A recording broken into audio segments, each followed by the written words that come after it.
ዘወትር ሮብ የሚቀርብላችሁ የማህበረ ትጋት ድምጽ ነው።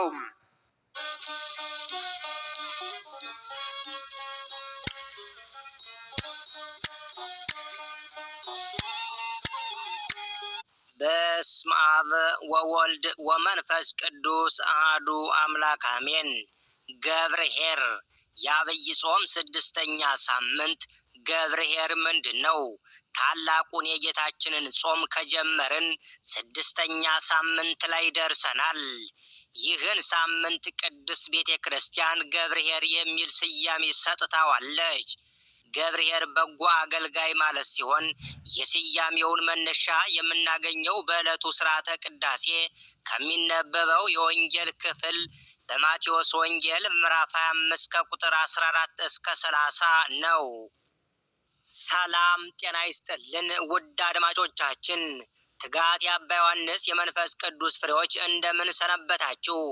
የእግዚአብሔር ሰላም በያለንበት ከሁላችን ጋር ይሁን፣ አሜን። ይህ ሳምንታዊ መንፈሳዊ የዜና መርሃ ግብራችን ነው። በዛሬው የዜና ሀተታችን ገብርኄር የዐቢይ ጾም ስድስተኛ ሳምንት አጠር ያለች ሀተታ ይዘንላችሁ ቀርበናል። ከዜናው ጋር አብረናችሁ ቆይታ የምናደርገው እኔም ወንድማችሁ ወልደ ሰንበትና እህታችን እንግዳ ጌጥ ወለተ ሰንበት በጋራ በመሆን ነው። እስከ መርሃ ግብራችን ፍጻሜ አብራችሁ እንድትቆዩ እየጋበዝኩ እኔ ወደ ዝርዝር ዜናው አልፋለሁ። ጌታችን መድኃኒታችን ኢየሱስ ክርስቶስ በምሳሌ መስሎ ካስተማራቸው ትምህርቶች መካከል አንዱ የሆነው ይህ የዛሬው ወንጌል አስተማሪ የሆኑ መሰረታዊ ጉዳዮችን በውስጡ ይዟል። በተለይ ምንም እንኳን የቤተ ክርስቲያን ኃላፊነት የገሌና የገሊት ተብሎ ባይወሰንም ቤተ ክርስቲያን ባላት የአገልግሎት መዋቅር መሰረት የኃላፊነትን ቦታ ይዘው ለሚያገለግሉ ሰዎች አትኩሮት ሊሰጡባቸው የሚገባቸውን ነጥቦች ይጠቁማል። ይህን ለማለት ያመቸን ዘንድ ከታሪኩ የመጀመሪያ ክፍል በመነሳት ዋና ዋና የሆኑ ሀሳቦችን በአትኩሮት መመርመር ጠቃሚ ነው። በምሳሌያዊው ታሪክ መጀመሪያ ላይ የምናገኘው አንድ መንገድ ሊጀምር ያሰበ ሰው ከመሄዱ በፊት አገልጋዮቹን ጠርቶ ለእያንዳንዳቸው እንደ ችሎታቸው መጠን ለአንዱ 5 ለአንዱ 2 እንዲሁም ለሌላኛው 1 መክሊት ነግደው ያተርፉበት ዘንድ እንደሰጣቸው ነው። ገና ከታሪኩ መጀመሪያ እንደምንረዳው የአገልጋዮቹ ጌታ ምንም እንኳን እርሱ ለመንገድ ቢዘጋጅም ሀብቱ ግን በተዘጋ ቤት ውስጥ ተቆልፎበት እንዲቀመጥ አልፈለገም። በዚህም አገልጋዮቹን ጠርቶ ገንዘቡን በአደራ ተቀብለው እንዲያተርፉበት ማዘዙን እንደ ማስረጃ ልናቀርብ እንችላለን። ሆኖም ግን ማትረፍ በመፈለጉ ብቻ ገንዘቡን ያለ አግባብ አልበተነም። ነገር ግን ለእርሱ ቀረቤታ የነበራቸውን አገልጋዮቹን ጠርቶ ያውም እንደ ችሎታቸው መጠን ኃላፊነቱ ሳይከብዳቸው እንዲሰሩበት ገንዘቡን አከፋፈላቸው። ይህ ጌታችን ቅንነትና ርኅራኄ የበዛለት እንደሆነ የሚያመለክተን ነገር አለ።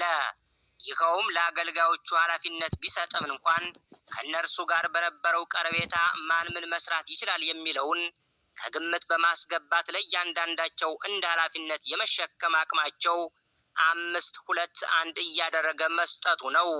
ምናልባት ስስት ባልተላቀቀው ስሜት ለሚያስብ ሰው የዚህ ጌታ መክሊት አሰጣጥ አድሎ ያለበት ሊመስለው ይችላል።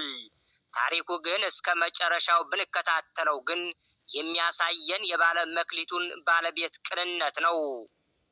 ቀጥለን እንደምናነበው ይህ ጌታ ለአገልጋዮቹ አትርፉበት ብሎ መክሊቱን ሰጥቷቸው በሄደበት ሀገር አልቀረም። ይልቁንም እያንዳንዱ በተሰጣቸው መክሊት ምን እንደሰሩበት ሊቆጣጠራቸው እንደመጣ እናነባለን። ስለዚህ አገልጋዮቹ በሰጣቸው መክሊት ምን እንደሰሩ እንደሚጠይቃቸው እያወቀ ከአቅማቸው በላይ የሆነ መክሊትን በመስጠት ምን ሰርተው የተሰጣቸው መክሊት ያህል ማትረፍ እንደሚችሉ በማሰብ እንዲጨነቁ አልፈለገም። በተቃራኒው የምናየው ያለምንም ጭንቀት ከአእምሯቸው በላይ ሳይሆን ባላቸው ኃይል ተጠቅመው መስራትና ማትረፍ የሚችሉትን ያህል መክሊት እንደሰጣቸው ነው። ከብዙ ጊዜም በኋላ የእነዚህ አገልጋዮች ጌታ በሰጣቸው መክሊት ምን እንደሰሩበት ሊቆጣጠራቸው ሲመጣ 5 መክሊት ተቀብሎ የነበረው ሌላ 5 እንዲሁም 2 መክሊት ተቀብሎ የነበረው ሌላ 2 መክሊት አትርፎ ጌታቸው ፊት እንደቆሙ ያ ጌታም በእነዚህ አገልጋዮቹ ታማኝነት ተደስቶ ወደ ደስታው እንዳስገባቸው እናያለን። በተቃራኒው ደግሞ የ1 መክሊት ተቀብሎ የነበረው ምድርን ቆፍሮ ያተርፍባት ዘንድ የተሰጠችውን መክሊት እንደቀበረ ከዚህም አልፎ ምን አደረክባት ተብሎ ሲጠየቅ የአመፅ ንግግር እንደተናገረ በዚህ ከፊቱ ያዘነው ጌታውም ያን ክፉ አገልጋይ እንዲቀጣ እንዳደረገው እናነባለን። በዚህኛው ክፍል ከተጠቀሰው ታሪክ 3ቱን አካላት ማለትም የመክሊቱን ሰጭ ጌታ፣ በጎ የተባሉ አገልጋዮቹንና ክፉና ሰነፍ የተባለውን አገልጋይ በተናጠል እንመልከታቸው። አንደኛ፣ የአገልጋዮቹ ጌታ።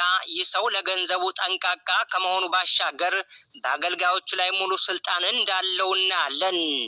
በክፉ አገልጋይ ላይ ባለመታዘዙ ምክንያት የፈረደበትን ፍርድ ለቅሶና ጥርስ ማፋጨት ወዳለበት በውጭ ወዳለ ጨለማ እንዳወጡት ስንመለከት የሚያሳየን የአገልጋዮቹ ጌታ ታላቅ ስልጣን ነው።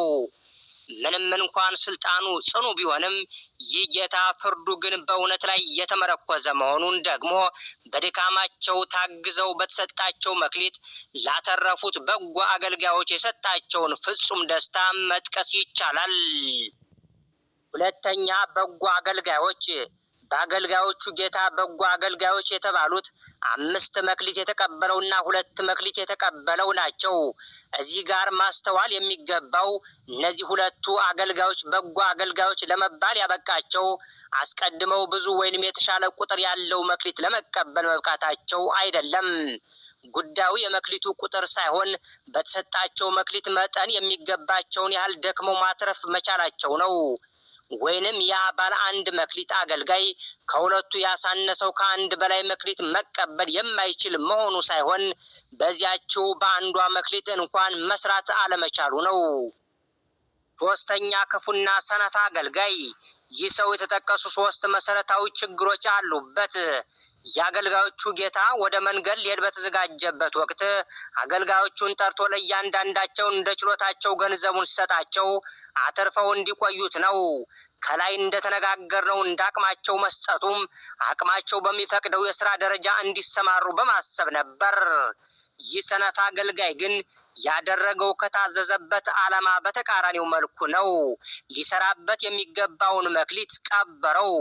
ይህም ለጌታው ትእዛዝ ያለውን ቸልተኝነት ያሳያል። ጌታው በመጣ ጊዜ አመፅ የተሞላበት የሐሰት ንግግር ተናግሯል። ከሄደበት ቦታ ተመልሶ ጌታው በተሰጠው መክሊት ምን እንዳደረገ ሲጠይቀው አንተ ካልዘራህበት የምታጭድ ካልበተንክበት የምትሰበስብ ጨካኝ ሰው እንደሆንህ አውቃለሁ። ስለፈራሁህም ሄድሁና መክሊትህን በምድር ውስጥ ቀበርሁ ሲል መለሰለት።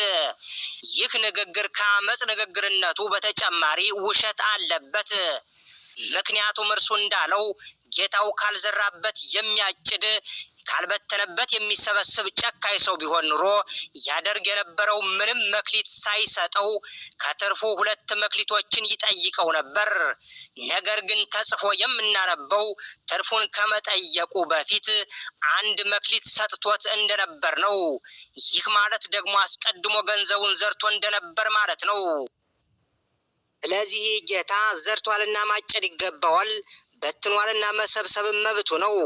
እርሱ መስራት ሲሳነው እንኳን እድሉን ለሌሎች አልሰጠም። ይህ ሰው የተሰጠው መክሊት በትርፍ ሊመልስ እንደሚገባው ጠንቅቆ ያውቃል። ምክንያቱም ገና ሲቀበል ከጌታው የተቀበለው ትእዛዝ ነውና። ስለዚህ ምንም እንኳን መውጣት መውረድ ቢከብደውም ወጥተው ወርደው ማትረፍ ለሚችሉ ሰዎች አለመስጠቱ ተጨማሪ ጥፋቱ ነው። ይህን እንዳደርግ ያሰረው ደግሞ ውስጡ የተቀረጸው የአመፅ መንፈስ ነው። ጌታው መጥቶ ስለ ትርፉ ሲጠይቀው የሚመልስለትን ረብ የለሽ ምክንያት እንደ መከላከያ አድርጎ ማሰቡ አእምሮው ሌላ አማራጭ እንዳስብ የዘጋበት ይመስላል። ውድና ክቡራን አድማጮቻችን ትጋት የአባ ዮሐንስ የመንፈስ ቅዱስ ፍሬዎች እነሆ የዜና ሀተታችን እንደቀጠለ ነው። ቀጣዩን ዘገባ እህታችን እንግዳ ጌጥ ወለተ ሰንበት ታቀርብልናለች። በድጋሚ አብራችሁን ቆዩ።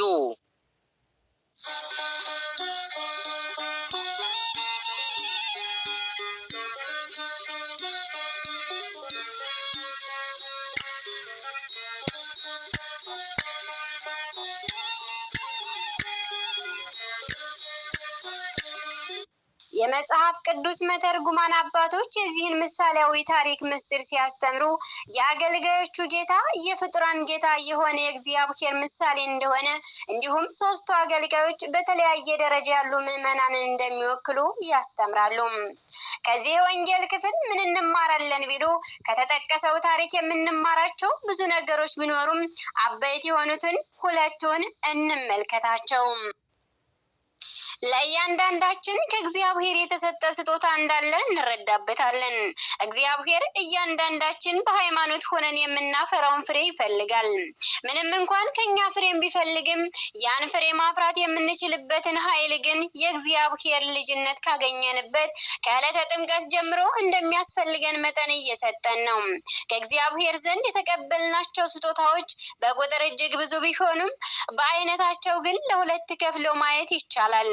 የመጀመሪያው እያንዳንዱ ክርስቲያን ዳግመኛ በመወለድ ምስጢር ያገኘው የእግዚአብሔር ልጅነት ከዚህኛው አይነት ስጦታ የሚመደቡ ናቸው። አንደኛ ወደ ቆሮንቶስ ሰዎች ምዕራፍ 12 ከቁጥር 4። በመጀመሪያውም ይሁን በሁለተኛው አይነት ስጦታ ከተቀባዮች ዘንድ እጅግ ብዙ የሚያሳዝኑ ችግሮች አሉ። በዳግመኛ መወለድ ምስጢር በ40 እና በ80 ቀን ጥምቀት ስላገኘ ነው የልጅነት ጸጋ ጊዜ ሰጥቶ የሚያስብ ክርስቲያን ማግኘት በዚህ ዘመን በጣም አዳጋች ነው። በዓመት ውስጥ ክርስቲያንነቱን ለጥምቀት በዓልና ለመስቀል ደመራ ካልሆነ ትዝ የማይለው ቁጥሩ ቀላል አይደለም። ከዚህ የከፋው ደግሞ ከቤተ ዘመድ አንድ ሰው ምናልባትም ራሱም ሊሆን ይችላል ነፍሱ ከስጋው ካልተለየች ወደ ቤተ ክርስቲያን ደጅ ብቅ አይልም። እግዚአብሔር ለእኛ የልጅነትን ጸጋ በመስጠቱ ለእኛ ያለውን ጥልቅ ፍቅሩን አሳይቶናል። ምክንያቱም ልጅነታችን ዋጋ ተከፍሎበታልና፣ እንዲሁ በቀላሉ አይደለም ልጆች የተባልነው። እኛ ልጅነትን እንድንቀበል አምላክ መከራን ተቀብሏል። የጥምቀታችን ውሃ የፈሰሰው በጦር ከተወጋው ከጌታ ጎን ነው። የዮሐንስ ወንጌል ምዕራፍ 19 ከቁጥር 24። ወንጌላዊ ቅዱስ ዮሐንስ ይህን ሁሉ ሲያመለክት የእግዚአብሔር ልጆች ተብለን ልንጠራ አብ እንዴት ያለውን ፍቅር እንደሰጠን እዩ። አንደኛ ዮሐንስ መልእክት ምዕራፍ 3 ከቁጥር 1። እኛ ልጆቹ እንሆን ዘንድ እግዚአብሔር ካሳየን የአባትነት ፍቅር በተጨማሪ ልጆቹ ስለመሆናችን የገባልንም ተስፋ ከአእምሮ በላይ ነው። ሐዋርያው ቅዱስ ጳውሎስ ለገላትያ ምዕመናን በላከው መልእክቱ እንኪያስ እናንተ ልጆች ናችሁ እንጂ ባሮች አይደላችሁም፣ ልጆች ከሆናችሁ በኢየሱስ ክርስቶስ የእግዚአብሔር ወራሾች ናቸው። ወደ ገላትያ ሰዎች ምዕራፍ 4 ከቁጥር 7 በማለት ስለሚጠብቀን ተስፋ ነግሮናል። ስለዚህ በጣም ልንጠነቀቅበት የሚገባን የመጀመሪያው መክሊታችን ልጅነታችን መሆኑን መረዳት ያስፈልገናል። በዚህም መክሊት እንድንሰራ የታዘዝናቸውን ምግባራት እንድናፈራ የሚጠበቅብንን ፍሬዎች ማፍራት አለብን። ያለበለዚያ መክሊቱን እንደቀበረው ሰው መሆናችን ነው። እያንዳንዱ ስጦታ እንደሚያስጠይቅ እንረዳለን። እግዚአብሔር ያለ አንድ ዓላማ ለሰዎች ኃላፊነትን የሚያስከትል ስጦታ አልሰጠም፣ አይሰጥምም። ማንም ከእግዚአብሔር የተቀበለ ሰው የተሰጠውን ስጦታ ለሆነ ዓላማ ነውና ጥያቄ አለበትም። ጠያቂው ደግሞ የስጦታው ባለቤት ራሱ እግዚአብሔር ነው። ስለዚህ ማንም ይሁን ማን ግን ስለተሰጠው መክሊት ባለቤቱ ከፊቱ አቁሞ እንደሚጠይቀው መዘንጋት የለበትም። እንግዲህ በአጠቃላይ መክሊት የተባለ ጸጋ ስጦታ ሲሆን እግዚአብሔር ለእያንዳንዳችን የተለያየ ስጦታ ሰጥቶናል። በተሰጠንም ስጦታ ልናገለግልበት ያስፈልጋል። በተጨማሪ መክሊት ቃለ እግዚአብሔር ነው። የሰማናትን ቃለ እግዚአብሔር ለሌላው ማሰማት ይገባል። ከእኛ የሚጠበቀው ማሰማቱ ብቻ ነው። በልቦናው አድሮ ስራ የሚሰራ እግዚአብሔር መንፈስ ቅዱስ ነውና፣ በመሆኑም እርሱ በሰጠን የአገልግሎት በር ጸጋ በታማኝነት በማገልገል በሕይወት ዘመናችን ሁሉ መንፈሳዊን ሀብት የምናተርፍ እንሆን ዘንድ የተላለፈልን አምላካዊ ምክር ነው። ምክንያቱም እኛ የተጠራነው ፍሬ ልናፈራና ሌላውንም ልናተርፍ መልካም ስራ ልንሰራ እንጂ የስጋችንን ፈቃድ በተመለከተ የኃጢአት ባሮች ልንሆን አይደለም።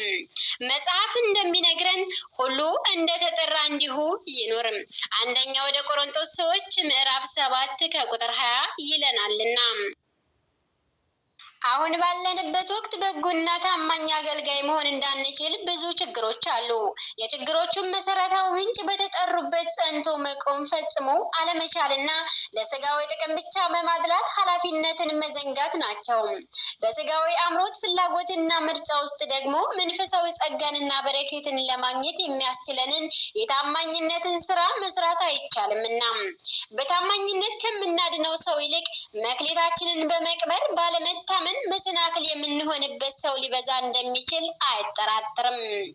በመሆኑም ከእርሱ ዘንድ እንደ አቅማችን የተሰጠንን መንፈሳዊ እውቀት፣ ሀብትና አገልግሎት ለሌላው በማድረስ መክሊታችንን ልናበዛ የምንችለውና አገልግሎታችን ወይም ክርስትናችን ውጤታማ የሚሆነው ምርጫችንን አውቀን እንደ ቃሉ ሆነን ጸንተን ስንገኝ ብቻ ነው።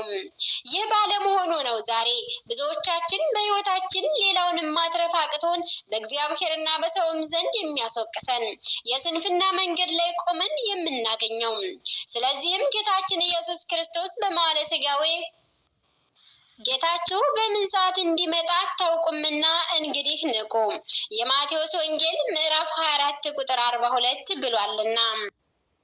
ቃሉን የሰማንና የምናውቅ ሁላችን በሞቱ ላዳነን በልጅነት ጸጋም ላከበረን በትንሣኤውም ላረጋጋን በመስቀሉ ጥልን ገድሎ ከራሱ ጋር ላስታረቀን በውሒዘ ደሙም ሕይወትን፣ ሰላምን፣ ፍቅርን፣ በረከትንና ዘላለማዊ ደስታን ለሰጠን አምላካችን በመታዘዝ አቅማችን በሚፈቅደው አገልግሎት ጸንቶ መገኘት ተገቢ ነው። በአገልግሎት የመጽናት ምልክቱ ደግሞ አትራፊነት ነው።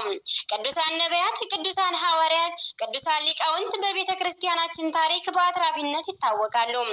ለማትረፍ ግን ራሳቸውን ለእውነት፣ ለአገልግሎት፣ ለመከራ አሳልፈው በመስጠት ነው። በትንሹ መታመን ሲባል የእኛን አገልግሎት ከፈጣሪ ቸርነት ጋር ስለማይመጣጠን ነው። በብዙ ሾመሃለሁ ማለቱም በመንግስተ ሰማያት ለዘላለም ከብሮ መኖርን ነው። ከቅዱሳን ነቢያትም ሐዋርያትም ሰብዓ አርድእትም ሊቃውንትም የሰማነውና ያየነው እውነት ምንጊዜም ትጉ ሰራተኛ የሚሰራው መልካም ስራ ሁሉ ለቤተ ክርስቲያንም ለሀገርም የሚሰጠው ጥቅም እጅግ ከፍተኛ መሆኑን ነው።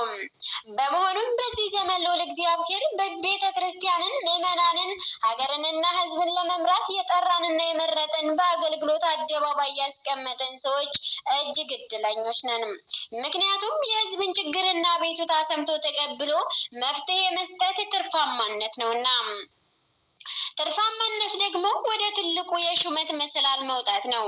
ይህ ሳይሆን ቀርቶ አገልግሎታችን ተደናቅፎ የሕዝባችን ችግር ሳይፈታ ቀርቶ የአገልግሎታችን ተቆጣጣሪ አምላካችን ቢጎበኘን አንተ ሰነፍ አገልጋይ ተብለን ወደ ውርደት አዘቅት እንዳንላክ መጠንቀቁ አይከፋም። የመሾም፣ የመሻር፣ የማሳደግና የማውረድ ስልጣን የእግዚአብሔር ነውና ከእናንተ መካከል አንዱን እንኳን እንዳናስቸግር ቀንም ሌሊትም እንሰራ ነበር። አንደኛ ተሰሎንቄ ምዕራፍ 2 ከቁጥር 9። በጎና ታማኝ አገልጋዮች ሆነን እንድንገኝ ጠንክረን ልንሰራ ይገባናል። ውድና ክቡራን አድማጮቻችን ትጋት የአባታችን የአባ ዮሐንስ የመንፈስ ቅዱስ ፍሬዎች የተዋህዶ ልጆች ሆይ እነሆ የዐቢይ ጾም 6ኛ ሳምንት ገብረ ኄር ከሚል የዜና ሀተታችን ብዙ ትምህርት እንዳገኛችሁበት ተስፋ እናደርጋለን። የተሰጠውን መክሊት መሬት ቆፍሮ እንደቀበረው ሳይሆን እኛንም ታማኝ አገልጋዮች ሆነን እንገኝ ዘንድ የእግዚአብሔር መልካም ፈቃድ ይሆንልን። አሜን። ሰላም ወስብሐት ለእግዚአብሔር ወለወላዲቱ ድንግል ወለመስቀሉ ክቡር አሜን። ይቆየን።